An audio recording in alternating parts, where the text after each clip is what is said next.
जब हमारे घर में कोई अगर चिमगादड़, बिच्छू, सांप आके काटेगा तो बोलेंगे काटो काटो हमको काटो, नहीं, हम उसको मारेंगे। हम लोग पैदा ही हुए इम्तिहान देने के लिए और इम्तिहान देते रहेंगे। हमें कोई फ़र्क नहीं पड़ता। हमें अपने अल्लाह और अपने रसूल पे पूरा एतमाद है। हम उस अल्लाह और अल्लाह के रसूल पर हमारा ईमान है। हम बख्शे जाएंगे और बख्शाए मेहनत करने वाली कौम है। हम वो कौम है जो हमेशा दूसरों को रास्ता दिखाए हैं। दुनिया ने हम लोगों को मारने की बहुत कोशिश की है। मारते रहिए, कोई फ़र्क नहीं पड़ता। हम हैं, हम हक की बात करते हैं और करेंगे, और दूसरी कौम पर हम हमला नहीं करते। लेकिन जब हमारे घर में कोई अगर चिमगादड़, बिच्छू, सांप आके काटेगा तो बोलेंगे काटो काटो हमको काटो, नहीं, हम उसको मारेंगे। हमें हिंदू, इसलिए जो है हमको काटने मत आइए भाई। आप क्यों काटने आ रहे हैं? आप हिंदू राष्ट्र बनाना चाहते हैं, बनाएं। आप जो है मुल्क के संविधान को माने। आप ये कहते हैं कि भाई हम तुमको मारेंगे और हम सुनते रहे, मेरे बच्चों को मारिए, हम सुनते रहें। आप ये मुझे बताइए कि आपके घर में सांप बिच्छू आएगा तो आप क्या ना उसको मारिएगा? नहीं भाई, सांप बिच्छू आएगा तो ज़रूर मैं मारूंगा। लेकिन अगर मेरे पास कोई प्यारा सा बिल्ली, प्यारा सा बकरी, प्यारा सा कोई जानवर आएगा, उसको प्यार करूंगा। लेकिन वही जानवर अगर मुझे काटने लगेगा तो मैं उसको नहीं छोड़ूंगा। सब्र करने वाली कौम हूं, मैं बहादुर कौम हूं, और इस बहादुर कौम के साथ हम आपका साथ देना चाहते हैं, जुल्म के साथ नहीं। जुल्म हमारे पर मत करिएगा, हम जुल्म सहने वालों में से हैं। क्यों? क्योंकि अल्लाह ने हमें सब्र का रास्ता सिखाया और हम सब्र करने वालों में हैं। और अपने भाइयों से भी कहूँगा, जुल्म हमारे पर मत करिएगा, हम जुल्म सहने वालों में से हैं। क्यों? क्योंकि अल्लाह ने हमें सब्र का रास्ता सिखाया और हम सब्र करने वाले। और अपने भाइयों से भी कहूँगा कि ये लोगों के, बड़े लीडरों का चमचागिरी करना छोड़िए, ईमान का रास्ता अपनाइए, असली आदमी बनिए, असली ईमान वाला बनिए। बेमतलब का फोटोबाजी और बेमतलब के लोगों के साथ फ़ोटो खिंचा के अपने आप को बहादुर मत बनाइए। बहादुर बनिए, अपने भाइयों को मिलाइए, अपने भाइयों के साथ रहिए।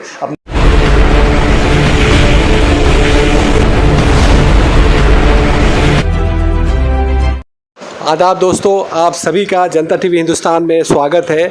मैं इस वक्त खिलाफत कमेटी में हूं और हमारे साथ मशहूर और मारूफ समाजी कारकुन, समाजी शख्सियत मलिक इसाक साहब है। आप जैसा कि जानते हैं, यहाँ सेंट्रल कोलकाता में जो समाजी एक्टिविटी होती है उसमें वो बहुत बढ़ चढ़ कर हिस्सा लेते हैं। अभी जो हिंदुस्तान में जो वाक़यात चल रहे हैं उससे सारा हिंदुस्तान के मुसलमान तशवीश में हैं। इसी सिलसिले में हमारी उनसे जानने की कोशिश करेंगे कि आजकल जो हो रहा है, यूपी से शुरू हुआ है, दिल्ली तक चला गया है, यहाँ भी हुआ, बंगाल में भी कई जगहों पे इस तरह के वाक़यात हुए। आखिर यहाँ के लोग जो एक वक्त मुसलमानों के साथ मिलकर रहते थे वो अभी क्या चाह रहे हैं, इस सिलसिले में हम जानना चाहेंगे। इसाक साहब, ये बताइए कि आपने देखा कि दिल्ली के जहांगीरपुरी में किस तरह से मस्जिद को तोड़ा गया, लोगों के घरों को उजाड़ा गया, आखिर क्या वजह है, क्या ये लोग चाहते हैं? ये सवाल तो अब पूरे हिंदुस्तान में हर मुसलमान के जहन पे है कि आखिर ऐसे हालात क्यों बन रहे हैं। इस हालात को समझने के लिए मैं अपने हिंदुस्तानी तमाम भाइयों से, चाहे वो हिंदू हों या मुसलमान हों, उसमें से हिस्ट्री को पढ़ना बहुत ज़रूरी है। मुझे लगता है कि हिस्ट्री के जो वाक़यात दुनिया भर में हुए हैं, चाहे वो सीरिया में हो, चाहे लबनान में हो, चाहे म्यांमार में हो, जिसको रंगूनिया मुसलमान कहते हैं, तो ये सब जो हालात बने थे, तो इस हालात को दुनिया में जो पेश किया गया और उनके साथ जो वाक़यात हुए, मुझे लगता है कि अब हिंदुस्तान के अंदर भी ऐसे हालात पैदा करने के लिए शरपसंद लोगों ने पूरा प्लानिंग कर लिया है। क्योंकि मैं समझता हूँ कि आज कई सालों से ये वाक़यात सुनते हुए आ रहा था कि ऐसा हो सकता है, लेकिन अब होने के लिए तैयारी नहीं बल्कि वो शुरू कर दिया गया। जो यूपी में बुलडोज़र चलना शुरू हुआ था, वो यूपी से होते हुए दिल्ली में बुलडोज़र आ चुका है। अगर अभी भी हम ना समझेंगे तो मिट जाएंगे अहले वतन और अहले ईमान और अहले मुसलमानों से, कि इसलिए समझने की ज़रूरत है। यकजहती तो अपनी तरफ ठीक है, कौमी यकजहती होनी चाहिए, लेकिन कौमी यकजहती के साथ हम पहले अपने भाइयों ही से कहना चाहेंगे, गैर मुस्लिम भाइयों से नहीं, अपने मुस्लिम भाइयों से, कि सूरह इमरान आप पढ़ लें तो इंशाअल्लाह आपको समझ में आ जाएगा कि आप वाकई में बहुत बहादुर कौम हैं। सूरह इमरान पढ़ें, सब्र करें और सब्र के साथ अपने अंदर क़ुव्वत पैदा करें कि भाई जो हालात पैदा हो रहे हैं, इस हालात से सामना करना होगा। क्यों सामना करना? इसलिए होगा कि हमें अपने मुल्क के कॉन्स्टिट्यूशन पर, अपने मुल्क के संविधान पे बड़ा ही फ़ख्र है कि जब दिल्ली के जहांगीरपुरी में जब बुलडोज़र चल रहा था, जो हमारे हिंदुस्तान के एडमिनिस्ट्रेशन चला रहे थे, उस वक्त हमारा सुप्रीम कोर्ट बड़ा एक्टिव हो गया था।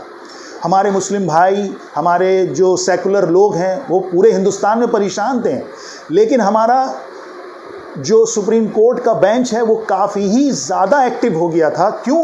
क्योंकि संविधान पर हमला हो रहा था, मुसलमान पे हमला नहीं हो रहा था, किसी और पे हमला नहीं हो रहा था, बल्कि संविधान और कानून पे हमला हो रहा था। तो कानून पे हमले के लिए हमें अपने सुप्रीम कोर्ट का जब दरवाज़ा खटखटाया तो सबसे पहले सुप्रीम कोर्ट ने बहुत ज़बरदस्त कदम उठाया और फ़ौरन जजमेंट दे दी रोकने के लिए। लेकिन मुझे अफसोस है कि वो जजमेंट लेके लोग वहाँ पर एडमिनिस्ट्रेशन और इंतज़ामिया को, पॉलिसी मेकर को दिखा रहे थे, लेकिन वो सुप्रीम कोर्ट के फैसले को देख ही नहीं पा रहे थे।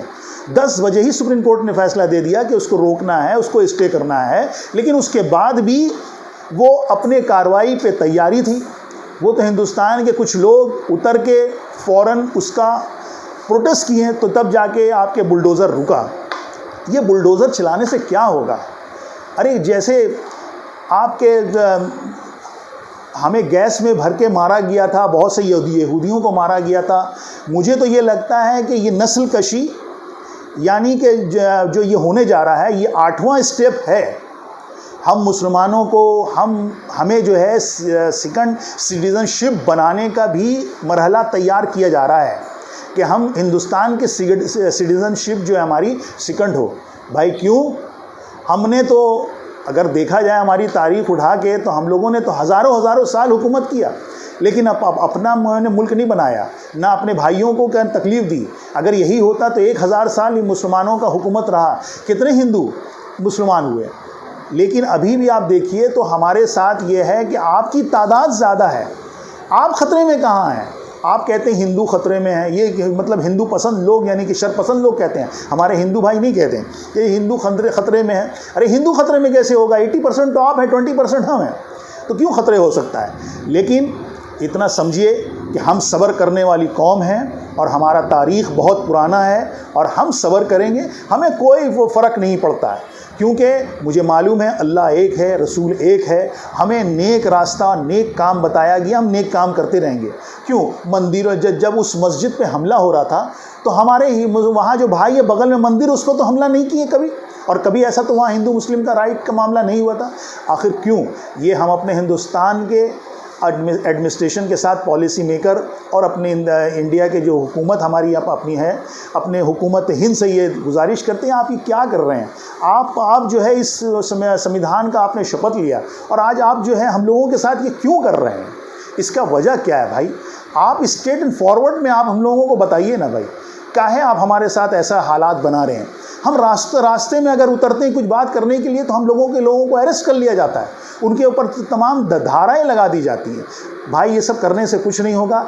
आप 80% हैं, हम 20% हैं, लेकिन हम डरने वालों में से नहीं हैं और न ही डराने वालों में से हैं। हम उसूल पसंद हैं, हम अपनी संविधान को जानते हैं, हम अपने मज़हब संविधान, जो मुझे मज़हब ने सिखाया कि जिस मुल्क में रहो उस मुल्क का संविधान आपको मानना होगा। हाँ, मुसलमान हम हैं, सारी दुनिया में मुसलमान हैं, सारी दुनिया में हिंदू भी तो हैं। अरे आप हिंदू राष्ट्र बनाना चाहते हैं, हम आपका साथ देने के लिए तैयार हैं, लेकिन आप हमारे साथ ये हरकत क्यों कर रहे हैं? हमारे बाल बच्चों को हमें क्यों काट के फेंकने की कोशिश कर रहे हैं, बुलडोज़र चला रहे हैं?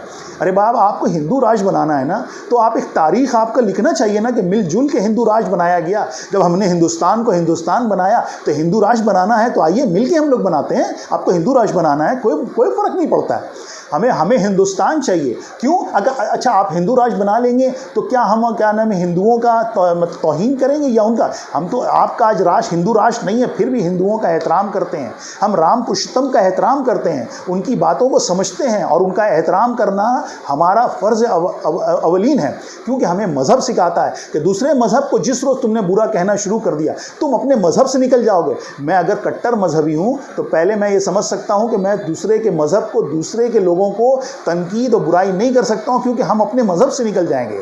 हम अपने मज़हब वालों से भी कहते हैं आप सब्र करिए, सूरह इमरान पढ़ें, आप सब्र करने वाली कौम है। आप जो है ये दुनिया में आए हैं तकलीफ़ सहने के लिए, आप दुनिया में लोगों को खुशियों देने के लिए आए हैं, और लोगों को इम्तिहान का, ये इम्तिहान की घड़ी है। हम लोग पैदा ही हुए इम्तिहान देने के लिए और इम्तिहान देते रहेंगे। हमें कोई फ़र्क नहीं पड़ता, हमें अपने अल्लाह और अपने रसूल पे पूरा एतमाद है। हम उस अल्लाह और अल्लाह के रसूल पर हमारा ईमान है। हम बख्शे जाएंगे और बख्शाए जाएंगे। हम मेहनत करने वाली कौम है। हम वो कौम है जो हमेशा दूसरों को रास्ता दिखाए हैं। दुनिया ने हम लोगों को मारने की बहुत कोशिश की है। मारते रहिए, कोई फ़र्क नहीं पड़ता। हम हैं, हम हक़ की बात करते हैं और करेंगे, और दूसरी कौम पर हम हमला नहीं करते। लेकिन जब हमारे घर में कोई अगर चिमगादड़, बिच्छू, सांप आके काटेगा तो बोलेंगे काटो काटो, हमको काटो। नहीं, हम उसको मारेंगे।